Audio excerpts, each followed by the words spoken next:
শ্রাবণী, কে তুমি? কি গো শ্রাবণী, চমকে উঠলে যে? এত রাতে আমাদের বাড়িতে? শ্রাবণী, সেদিনকার ব্যবহারের জন্য আমি অনুতপ্ত। তো এদিক দিয়ে আসছিলাম, রাস্তায় তোমার আব্বুর সাথে দেখা। তোমার আব্বু বললো এই জুসটা নিয়ে যাও, আমার মেয়ে খুব খেতে ভালোবাসে, তাই নিয়ে আসলাম। আমার আব্বা দিয়েছে, কই দেখি। বিশু ভাই ঘরে এসো।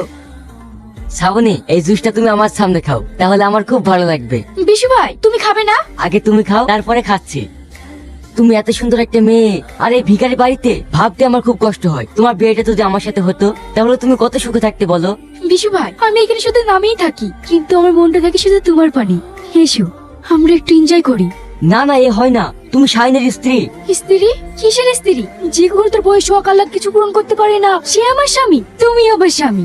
এসো কাছে এসো। তুমি যখন বলছো তাহলে এসো সুন্দরী। মোমেন, ভিডিওটা তাহলে সোশ্যাল মিডিয়ায় ছেড়ে দাও, আর প্রাণের স্বামী দেখুক। কি রে শোনাই, এটা শাহি নেবো না? শাহি নেবো তাহলে এইসব করে? হ্যাঁ, তুই জানিস নি ওর গাঙে মিলে আবার। কি রে, তোরা কি নিয়ে হাসাহাসি করছিস? তোর তো এখন বিশাল ব্যাপার রে, চারিদিকে ইনকাম। তোরা এসব কি বলছিস ঠিক করে বলতো। তোর এদিকে দিন গেলেই 500 টাকা, আর ওদিকে বইয়ের ইনকাম তো আছেই। বইয়ের ইনকাম মানে? এটা দেখ, যাকে আমি এত বিশ্বাস করতাম সে আজ সি না, যে আমার ভালোবাসা হত্যা করলো তাকে আমি বাঁচিয়ে রাখবো না। বাহ বাহ শ্রাবণী, তোমাকে আমি অন্ধের মতো বিশ্বাস করতাম, আর সেই তুমি আমার সাথে বিশ্বাসঘাতকতা করতে পারলে না। তোমাকে আমি বাঁচিয়ে রাখবো না। শোনো, তুমি আমার একটা কথা শোনো। তোর কোনো কথা শুনতে চাই না আমি। স্যার, আমি শাহিনের সাথে একটু কথা বলতে চাই। যা বলার কোর্টে গিয়ে বলবে, এখানে কোনো কথা হবে না। প্লিজ স্যার, একটা কথা বলতে দিন, না হলে তো আমার বড় অন্যায় হয়ে যাবে। শাহিন, শ্রাবণীর কোনো দোষ ছিল না। এ তুই কি বলছো? হ্যাঁ আমি ঠিকই বলছি, তাহলে শোনো।